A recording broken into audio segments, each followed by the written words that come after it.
is now 6 p.m. on Wednesday, October 27th, 2025. So we'll begin. Good evening, everybody, and welcome to the public information meeting for State Construction Project number 320-0008, Hartford Line Rail Program Phase 3B in West Hartford and Hartford, Connecticut.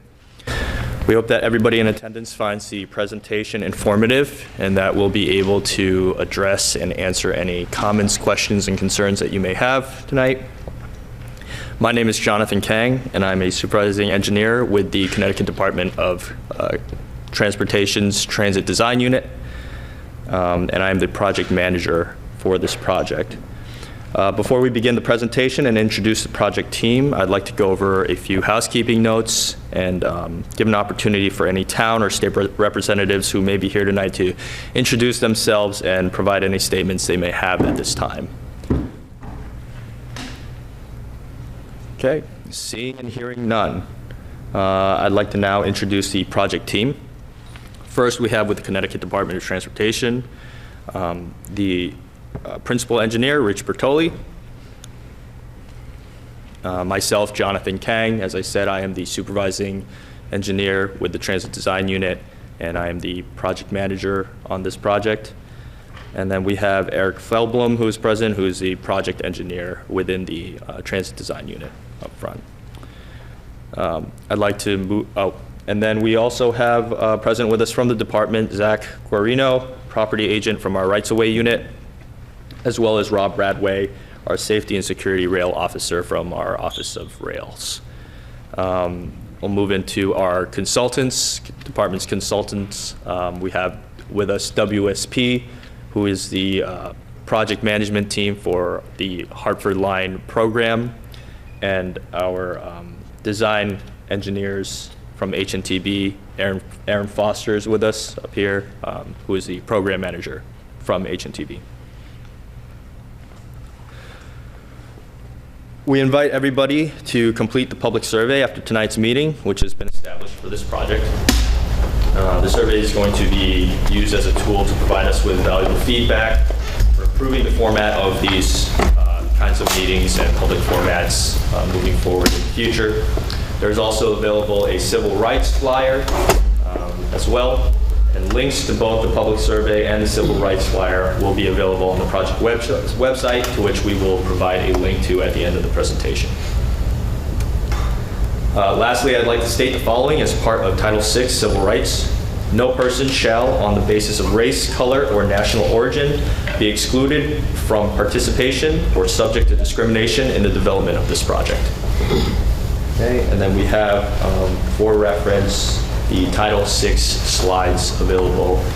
Previous one was in English, this one up here in Spanish as well for our Spanish speakers. Okay, next slide, please. So the meeting tonight will consist of 3 parts that will last approximately 10 minutes each.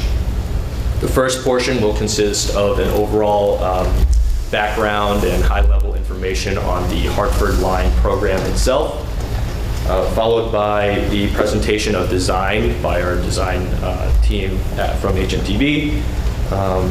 And then following that, there will be information given on the department's rights-of-way policies and procedures.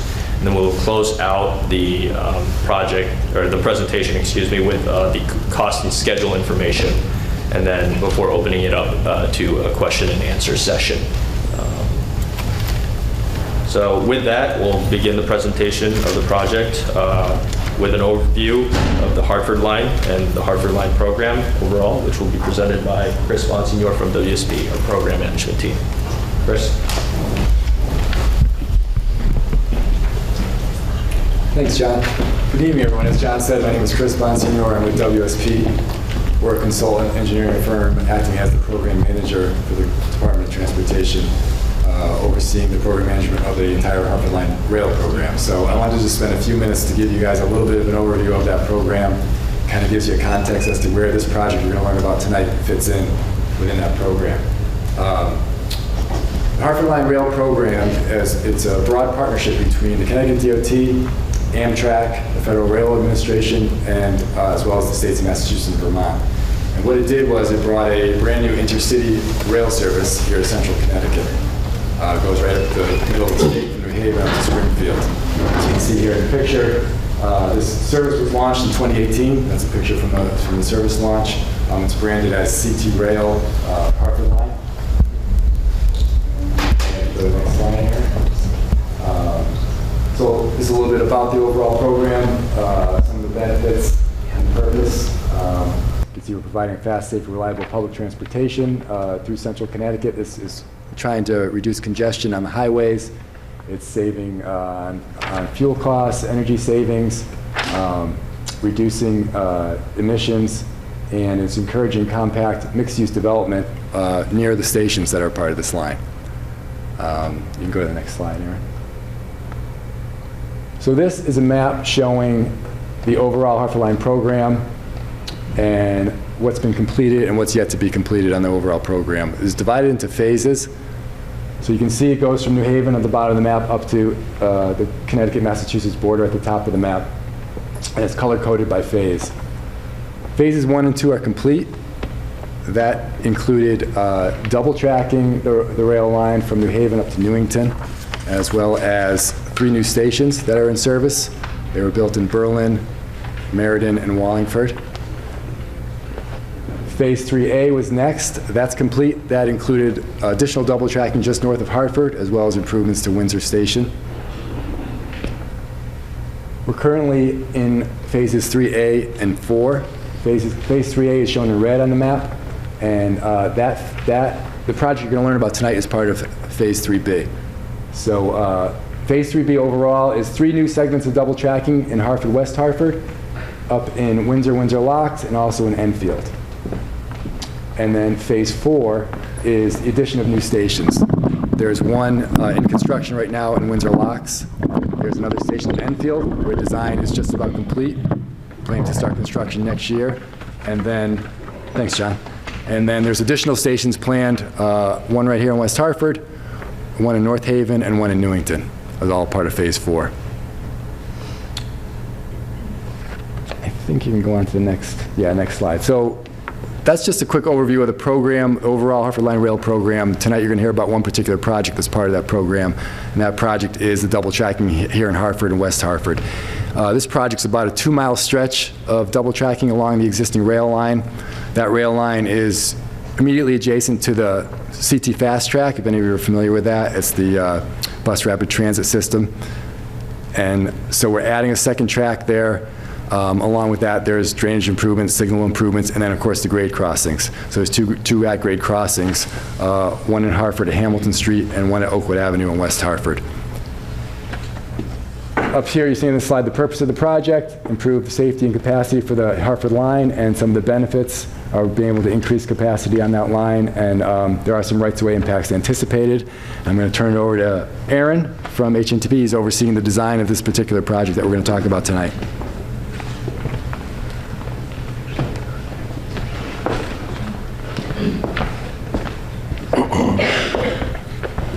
All right, thank you very much, Chris.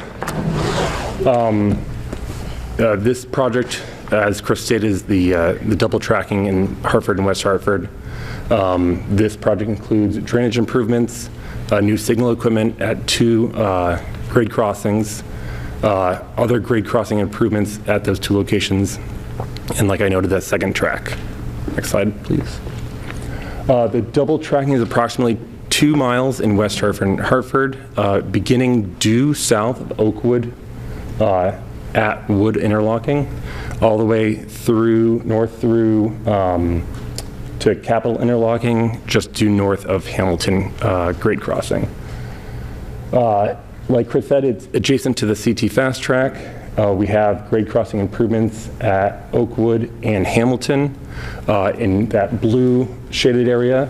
That's the designated location for the future West Hartford station, not a part of this project.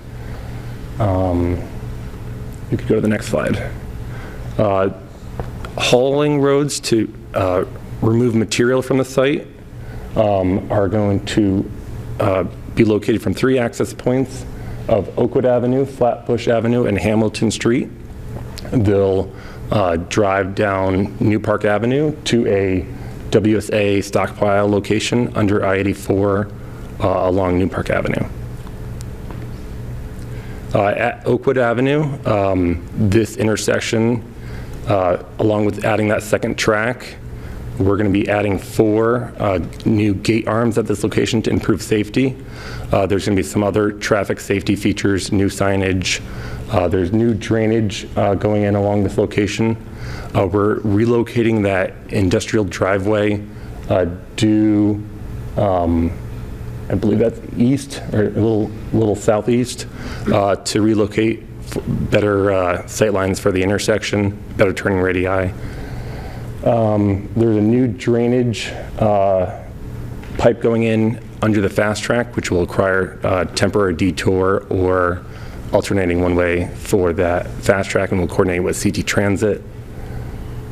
You go to the next one. Hamilton Avenue, this one is also getting 4 new crossing gate arms.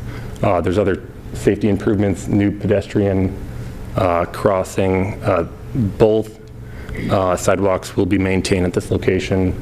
We're shifting Amtrak's driveway over slightly on the right-hand side of the screen. That's it for this one. Go to the next one. On fast track, we're going to be replacing culvert that's in poor condition, and this will require temporary detour or alternating one way during construction. Next slide, please. We have 2 detours for the construction of the grade crossing locations. The one, when we construct Oakwood, will require a detour down New Park Avenue, New Britain Avenue, over to Newfield Avenue, Dexter, and then back to Oakwood. And then the Hamilton Street detour, there's 2 detours, one for vehicular traffic and one for pedestrian traffic. They both use Bartholomew Park and then Francis to get to the other side of the railroad. This project is anticipating to have 4 partial takes required, and slope construction, fencing, and sedimentation easements, we're estimating about 11. And with that, I'll hand it off to Zach. Thank you, Aaron. Again, good evening, everyone. My name is Zach Garino from the Department's Division of Rights-of-Way. As Aaron had mentioned, there's going to be some right-of-way impacts on the project and a few property acquisitions required. So I'd like to just give you a brief overview of our acquisition process. All the properties will be acquired in accordance with Connecticut General Statutes, Sections 13A73 and 13B36, as well as the Uniform Act. So just moving into the acquisition process. So we'll be meeting with each of the impacted property owners to explain the project, go over the impacts to their property, and be able to present them a monetary offer for those property rights, which will give them time to enter negotiations with the department, give them a reasonable amount of time to negotiate. And if we're able to come to an agreement, we can move forward with a friendly closing. We can pay the property owner directly, handle the closing at the town hall. If we're unable to come to an agreement for some reason or other, we will move forward, and the department will acquire the property through eminent domain and deposit the original offer amount into the court system. And the owner would have the ability to appeal that value if they felt that it was inadequate. If there's more specific questions about the right-of-way process, or if you're one of the impacted property owners, we can talk more after the presentation in the Q&A. With that, I'm going to hand it over to John. Thank you.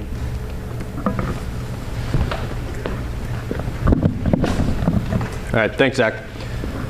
So the anticipated start of construction will be the summer of 2026. Anticipated completion will be the winter of 2028. So just over 2-year construction time frame is what we're looking at. This is, of course, subject to change as the design progresses to final design. The anticipated cost for the project sits currently at $61 million. Again, this is subject to change as further refinements are made as the project nears its design completion. Okay, so as stated earlier at the beginning of the presentation, here are the outlets available for further question and comment. The comment period stays open for approximately 2 weeks following tonight's public information meeting. We have outlets by email, link to the website, and phone number as well. You see a QR code that you are able to scan as well to have access to the site where you are able to also submit questions and comments as well. This slide will be left up for you to take down the information as you'd like, or maybe take a picture of it with your phone. And with that, we'll also open up the floor now to our question and answer session for you to express any comments or concerns. And then any questions that we're unable to answer tonight, the department will certainly take those back and follow up with you on that as well. If you haven't signed in already on your way in, please do so and put your information down so that we do have avenues of reaching back out to you and following up with any questions that you may have. And also, if there are any questions tonight on any specific portions of the presentation, we are certainly more than happy to go back through the presentation to take a closer look at some of the plans that were shown tonight. And any additional details can be, again, provided upon further request. So with that, we'll open it up. Any questions, comments?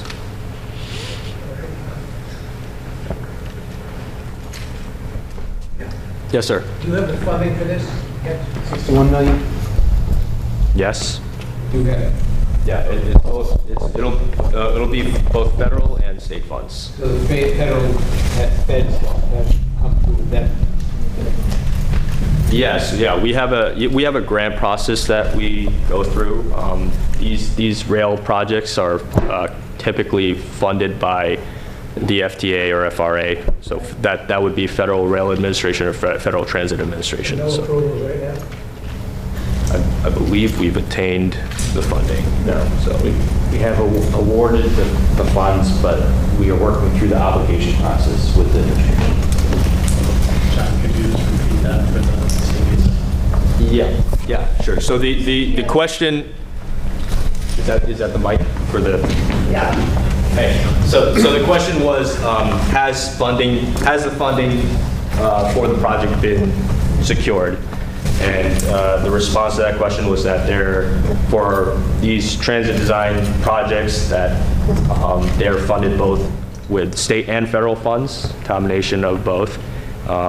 The federal funds usually are provided by the Federal Railroad Administration or Federal Transit Administration, and we are going through the process of obligating those funds as we come to final design. So you don't quite have it in hand yet? That's correct. It's typically part of the process, and the funds become obligated once the project moves into final design and into the delivery milestone, and they become obligated prior to construction. So during construction, if financing is not obtained for a portion of the project, is it delayed? Has it happened in the past? The completion date gets pushed further out. Yeah, I can answer that one. Yeah. Okay. Yeah. Where's my? No, it's up here. Okay. The answer is not in the last 10, 15 years has that happened. We typically work with the Federal US DOT to work through. Go through a different time. Yeah, we are, but we are still following the process, and if we don't have the funds, then it's up to the department to reevaluate what we do with this project at that time. But at this time, we don't see the potential that there's going to be an issue at this time. Yeah. Just to add to that, I don't know, it hasn't been in my experience that has ever happened, so. But thank you for the question.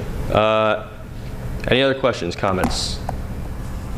Yes? Do you anticipate night work, or is it going to be mostly during the days, and what are you going to do with the original fast track and the original line during construction? Yeah. Design, would you like to take that question? Yeah.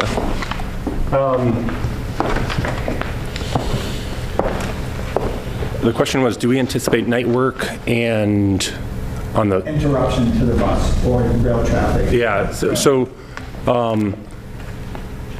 I'll go to one of the slides that'll describe. So on this slide, we're showing a drainage improvement to construct a new culvert across both the busway and the rail. The rail portion, yeah, it'll interrupt service. There'll be scheduled outages, in coordination with Amtrak and CT Rail. On the busway side, that could be either completed during night work, using a series of alternating one-way for the buses on that route, or a temporary detour for the bus route. Other locations that may have night work, if there is some sort of construction operation at both of the grade crossings that require a night shift to occur, that could occur. Does that answer your question? Yeah.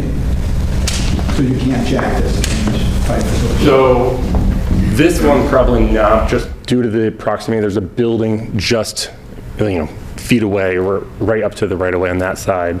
Yeah. On the southern side, we'd have a receiving pit or a jacking pit kind of be too tight to place on either side. Good question, though. I could add, we already contacted CT Transit, and they would simply just detour from the Oakwood to Hamilton, and it wouldn't really affect them too much during that time. And we're not talking a very long period of time for that work. I can't imagine more than a week, right? You want to add that? Yeah, so our Eric noted that they've already been in contact with CT Transit. They're just going to do a basic detour from Hamilton to Oakwood for the fast track.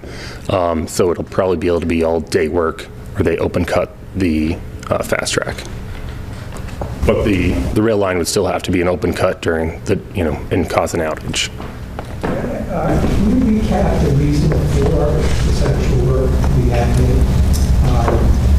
Like say, somebody like me, I'm too familiar with the project, but I just saw it came in, just got the information like a week ago, so I made a point to just come to the meeting. So I just wanted to see the way it exists now compared to the expansion that you're looking to do. Just if you could just recap that for a second. I'll take it. Yeah, thanks, Aaron. Yes, so before I address that question, I just wanted to add to the previous, right? Generally, it is typically a part of the design process to coordinate and ensure that there will be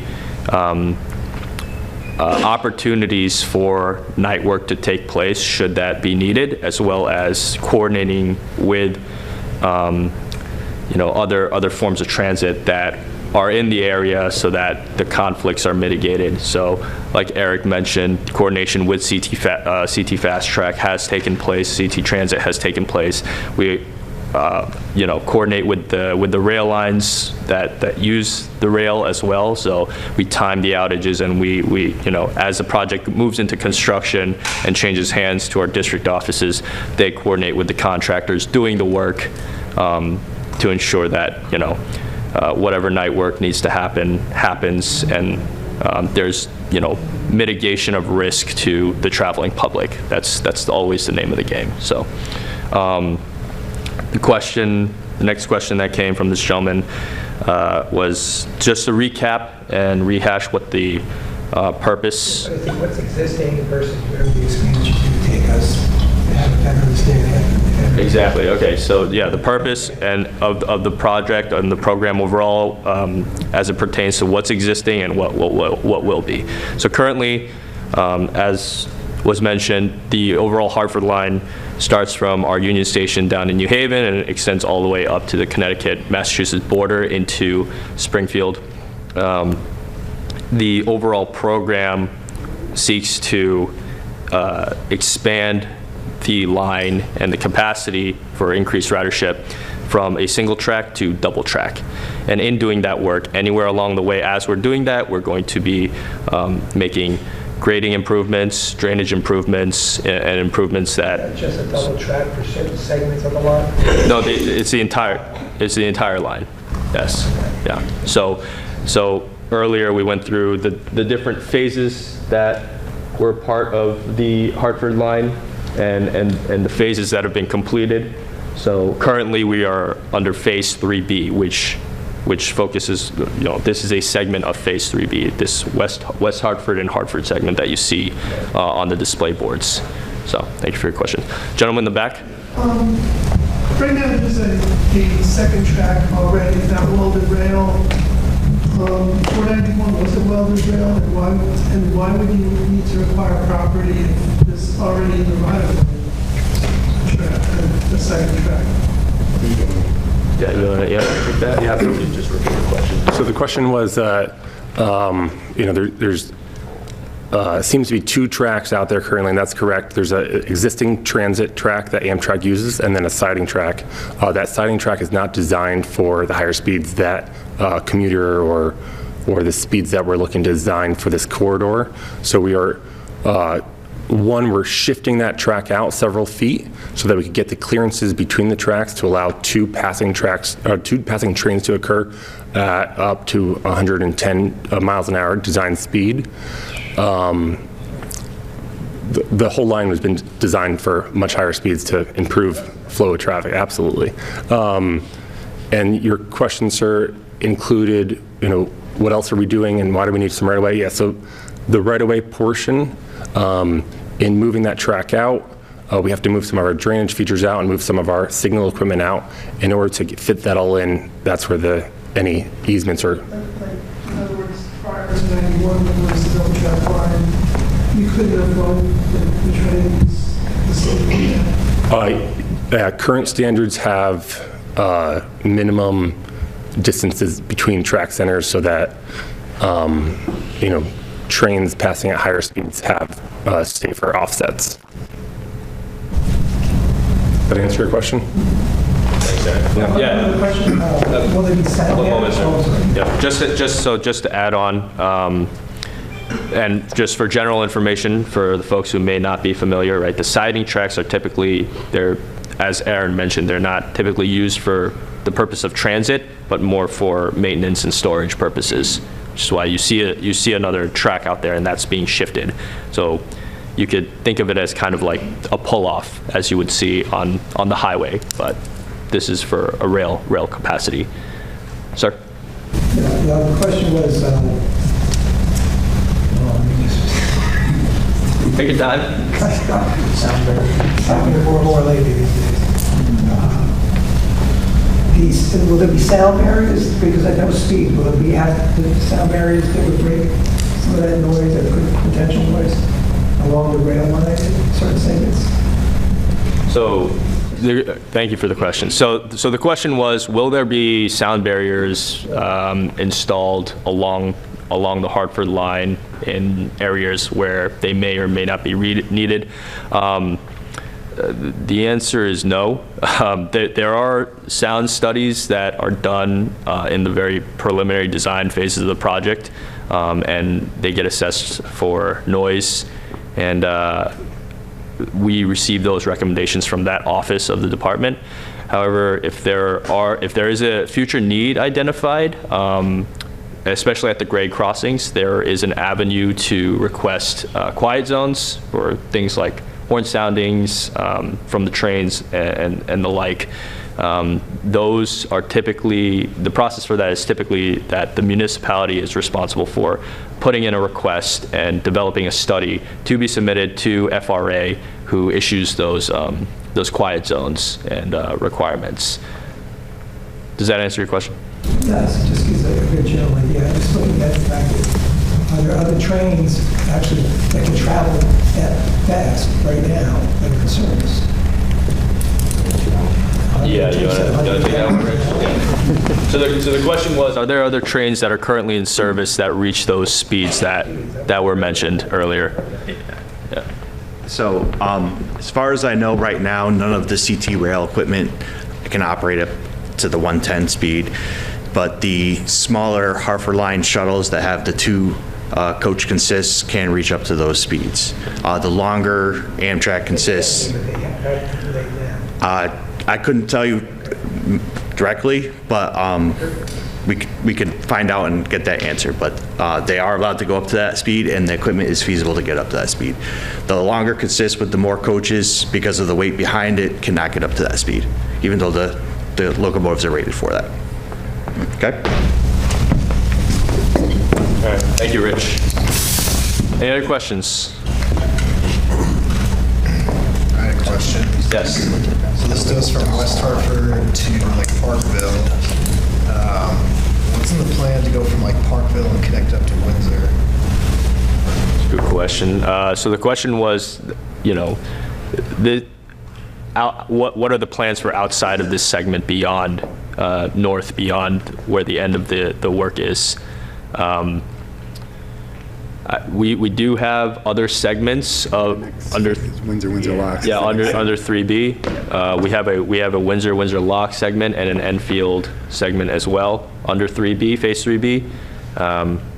Rich, do you want to take the gaps? Yeah, so the segment this is good that it's up there. So the red segment between where it ends there and right next to West Hartford up to the A there. So that whole corridor is part of the Greater Hartford Mobility Program. So it's a separate program. We're coordinating with them, but that involves the work at I-91, the I-84-91 interchange, as well as the I-84 viaduct. And it's all part of a greater program because right through that area, the Amtrak corridor weaves in and around the highway. So the part of that program is to separate those two. So eventually, as part of that program, that segment will also be double tracked through Hartford, up all the way through Hartford to about where the Meadows is. So right now it stops at Parkville and it's single track all the way through up to about where the Meadows is and the CSO yard is.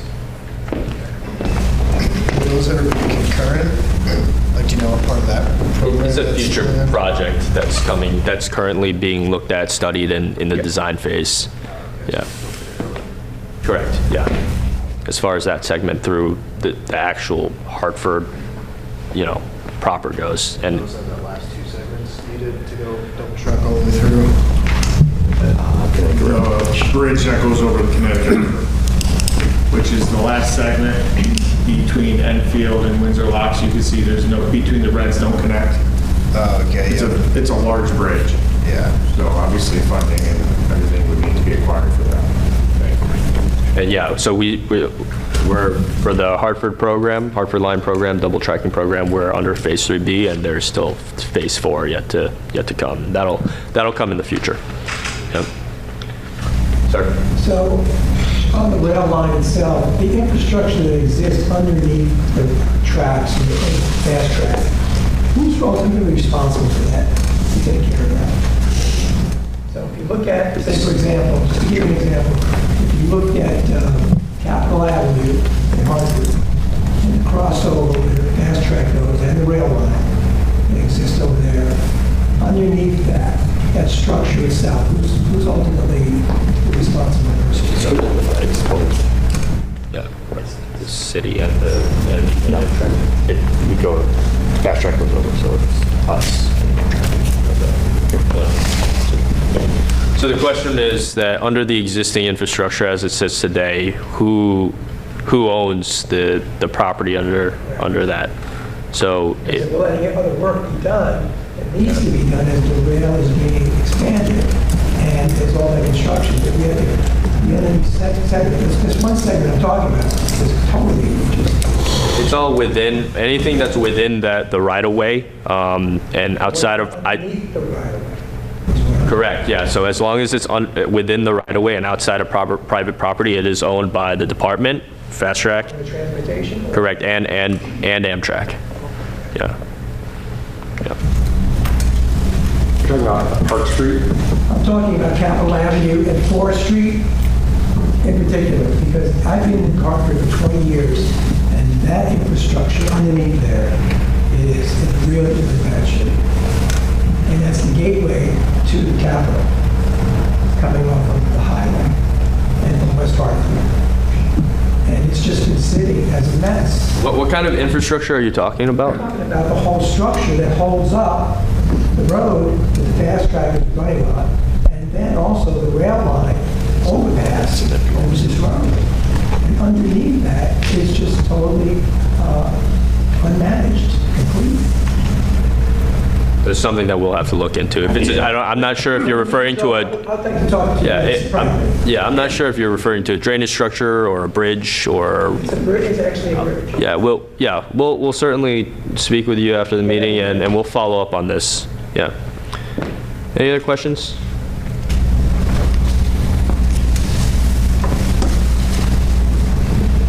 Okay, seeing none, I will throw the last slide up once more for the information available to our outlets for further question and comments. As I said, the comment period typically stays open for 2 weeks following tonight's meeting, and that will put us at November 5th, 2025. Of course, at that,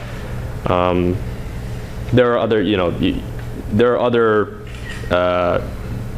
avenues for questions beyond that date, such as the phone number.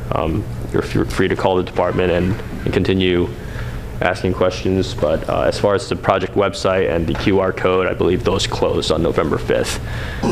Just so everybody knows that we're not completely cutting off your communication. So with that, we will adjourn tonight's public information meeting. Thank you very much for attending and offering your questions and comments. And everybody have a good night. Thank you.